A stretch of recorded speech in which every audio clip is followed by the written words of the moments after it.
Olá pessoal, hoje vamos dar uma olhada numa técnica interessante utilizada por várias bibliotecas e devemos utilizar também no nosso código, que é o encadeamento de métodos, ou em inglês Method Changing. Em que consiste isso? Vamos ver primeiro slide fazendo uma comparação com e sem esse encadeamento de métodos. Uma biblioteca muito conhecida de vocês, nossa também, é a jQuery, que já teve uma época que ou se programava com jQuery ou não se estava usando JavaScript como devido.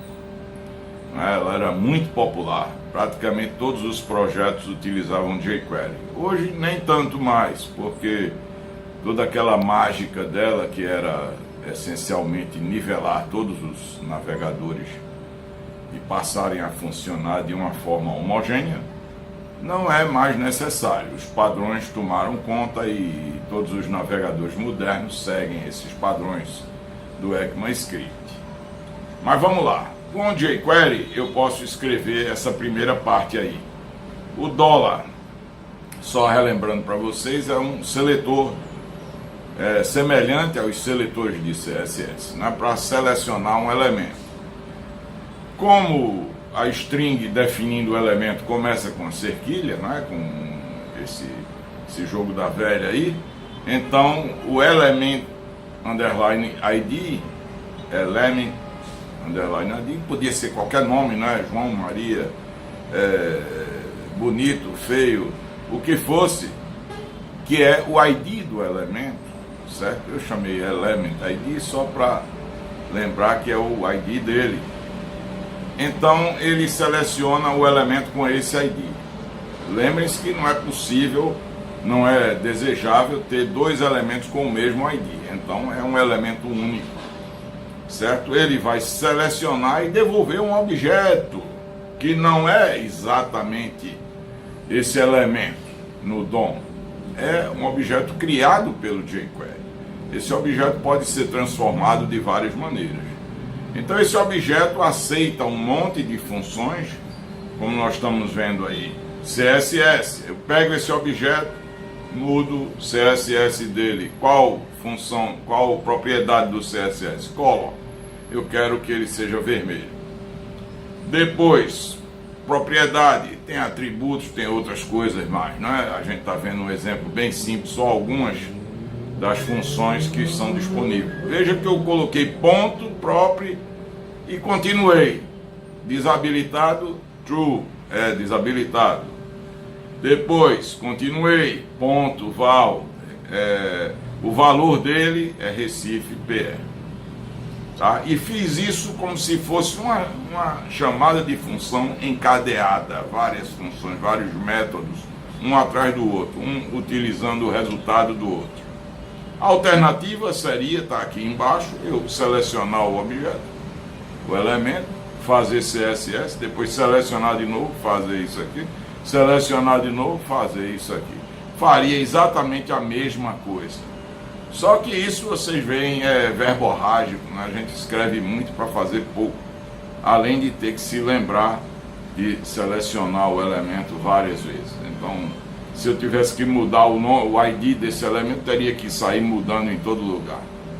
Poderia também guardar numa variável, não é mais elegante do que qualquer outra forma, a não ser a primeira. Então o encadeamento é interessante. Como é que a gente pode executar isso aqui para ver um exemplozinho funcionando? Bom, se eu pegar um HTML, colocar incluir jQuery, eu estou incluindo ali na linha 6 jQuery minificado, tá? Coloquei o fonte maior no input só para a gente ver, porque ele vem com um fonte tão pequenininho, então um fonte um pouco maior, e coloquei aqui o título, encadeamento de métodos, né? Method Chain. Então vamos lá. Então tem aqui o input com o ID, aquele ID que eu estou usando lá, senão não funciona, né? Ou então teria que mudar nos dois lugares. Então tá aqui meu script, como sempre, eu poderia colocar separado um arquivo .js, né? Não coloquei aqui mesmo. Então vamos lá, eu tenho que esperar que o documento fique pronto, quer dizer que o browser termine de preparar. Normalmente colocando o script no final isso já aconteceu, mas só com garantia, porque aí eu coloco o script no lugar que eu quiser, tá? Então só com garantia, espero que o documento fique ready, fique pronto. Quando ele ficar, executa essa função, que é aquilo que a gente estava vendo exatamente no slide anterior. Ou seja, o elemento CSS, a cor é vermelho, desabilitado, e o valor é Recife PE. Veja que antes ele não tem nada, então ficaria vazio, né? Vamos ver o primeiro filminho mostrando isso aí em ação. Então tá aqui o primeiro filminho. Eu botei num servidor, o servidor tá lá na porta, nessa porta aí 8000, né? E tá aqui o encadeamento de métodos funcionando. Veja que eu clico no input, ele tá desselecionado, eu não consigo editar, certo? Como eu coloquei aqui na linha 21, não é propriedade, desabilitado, verdade. Então no primeiro slide também. Continuando, eu tenho como fazer isso sem jQuery? Tenho sim, vamos ver, que é didático, é ilustrativo, e a gente vai ver como é que eu faço o encadeamento de métodos em geral, porque jQuery já está com isso embutido. Na minha vida real eu não estou usando jQuery mais, não é? Ou praticamente nunca, então eu quero colocar no meu código esse encadeamento de métodos. Então está aqui na linha 14, a única diferença aqui da linha 12 para trás é na linha 14 que eu coloquei um subtítulo aí com JavaScript puro, Vanilla.js, tá? Então não tem a inclusão de jQuery, aquela linha lá com script incluir jQuery minificado, não, eu eliminei, tá? Então vamos lá ao nosso script. O elemento é o mesmo, input. Então script, eu estou usando já alguma coisa do ES6, tá?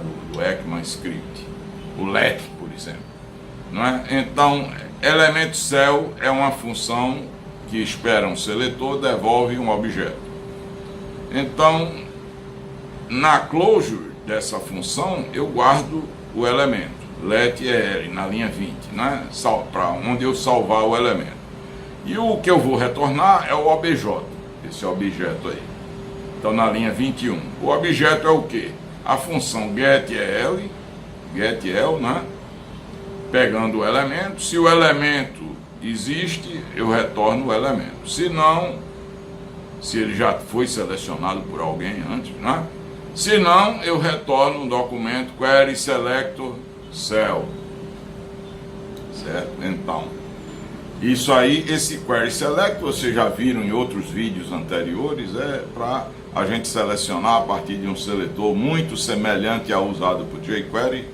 Isso já é uma característica do ECMAScript, tá? Já existe essa função query selector no documento. Então a gente passando esse seletor cerquilha, não sei o que, ele vai devolver exatamente o objeto do DOM, que é esse elemento, tá? E aqui eu defino as outras funções. Não precisa botar a palavra function, basta, eu poderia colocar css function e colocar essa definição da função, mas isso aqui é o suficiente. O S6 também me dá essa possibilidade. Então, o CSS eu espero uma propriedade e um valor para essa propriedade. Então, o que é que eu faço? Elemento, estilo, né? Isso é característica do JavaScript moderno. Propriedade, como a propriedade não é, eu não poderia botar ponto próprio porque eu não sei o valor dela, eu tenho que dar um fetch nela, eu tenho que obter o valor dela. Então o valor dela funciona como se fosse um array, eu coloco aí o valor dela entre colchetes e digo ela vai ser esse novo valor, val, que foi passado. Aqui está a mágica. Para isso funcionar concatenado, a cadeia de métodos, eu tenho que retornar o objeto. Então returne this. O que é this? Dentro dessa função, this é esse objeto, certo? qualquer objeto criado por uma função, quando essa função é chamada novamente, esse this é o objeto. Não precisa nem ser usando o new, ela já é assim. A diferença é que o new, ele teria um prototype. Vejam que esse objeto, ele vai conter, cada objeto criado usando essa função else, ele vai conter todas essas definições. Todos esses métodos vão ser acoplados a cada objeto criado. Essa é a diferença de usar um new e um prototype, para economizar e não ter tantas cópias dessas mesmas funções iguaizinhas. Tá? Mas vamos prosseguir. Isso é um detalhe e eu não quero entrar nesses detalhes JavaScript. A função própria é parecido, só que ela vai setar um atributo. É a mesma coisa. E a função val, essa é um getter. Aliás, desculpe. Ela vai setar o valor. Eu não botei nenhum getter aqui. Então val, ela vai pegar o valor e vai dizer o valor do elemento é esse valor. E retorna o elemento. Então, a linha 39, no próximo slide está mais visível. A linha 39, o elemento eu vou salvar o elemento para as próximas vezes eu ter acesso a ele. O objeto get é o cell. Então, eu vou setar o elemento com o retorno do getEl. Ou seja, vou usar o seletor, aquele query selector, vai devolver um elemento e eu vou guardar lá. E retorno o objeto. Da próxima vez que eu chamar, o elemento já está setado, ele não vai executar de novo. Retorno o objeto. Aqui no lugar do ready, que tinha no Java, no jQuery, né? Eu vou esperar pelo DOM Content Loaded, que é um evento que acontece quando o DOM está carregado, ou seja, está ready. Então executa essa função que é bem parecida com o que a gente estava fazendo com jQuery e é com encadeamento das funções. Bom, gente, isso aí já terminaria o nosso vídeo. Vamos ver como funciona primeiro isso aí na prática, né? Tá aqui o elemento, vocês vão ver que é igualzinho. Eu só mudei o index HTML, startei o servidor, vejam que é igual, exceto pelo subtítulo, né? Ele não consegue editar ali e pronto. Bom, isso terminaria o nosso vídeo, exceto que eu quero mostrar mais algumas coisas. Então tem um artigo aqui da Medium, do Segundo Olá, na Medium, né? Tá aqui o link, eu vou postar também lá na descrição do vídeo. E usando classes ES6. É parecido, só que a classe ES6 me dá um construtor, uma função construtora automaticamente. Então, isso aqui é uma classe para fazer operações aritméticas, o valor é 0, eu estou dizendo this value igual a 0, estou setando uma propriedade. Aqui eu tenho um getter, se eu quiser obter o valor, veja que esse getter quebra a cadeia, porque ele devolve outra coisa, que o valor é um número, não é mais o objeto. Tá? Então o getter quebra a cadeia.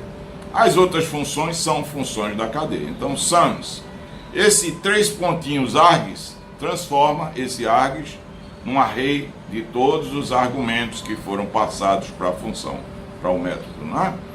Então o que é que ele faz? O valor é esse reduce, ele vai executar isso aqui repetidamente, né, para cada argumento, ou seja, é a função sum e current, vai dar sum mais current, retorna sum mais current.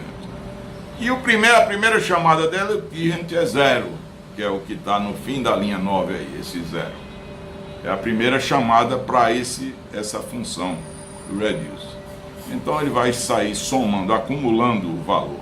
E retorna o objeto, this. Ou seja, this é o objeto criado por aritmética. O add é a mesma coisa, é parecido, subtract, eu vou deixar vocês examinarem aí, que é tudo muito fácil. O average é parecido com aquela sum. Ou seja, ele vai pegar todos os argumentos, aí vai fazer uma média da soma pelo tamanho dos argumentos. tá? Que é o número de elementos passados, e retorna desse, como todas as outras, senão o encadeamento não funciona. Agora, nesse caso, eu tenho que usar o nil. Então, na linha 28, A é igual a um nil aritmético. A é a soma de 1, 3, meio, vai somar os 3, dá 10, né? 6, 3, 9, 1, 10. Subtrai 3, aí o 10 vira 7.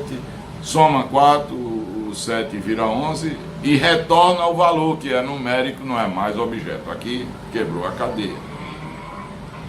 Bom, gente, era isso que eu tinha para mostrar para vocês. Espero que vocês tenham aprendido alguma coisa de útil e passem a usar encadeamento de métodos sempre que possível nos programas de vocês, para ganhar simplicidade e tamanho.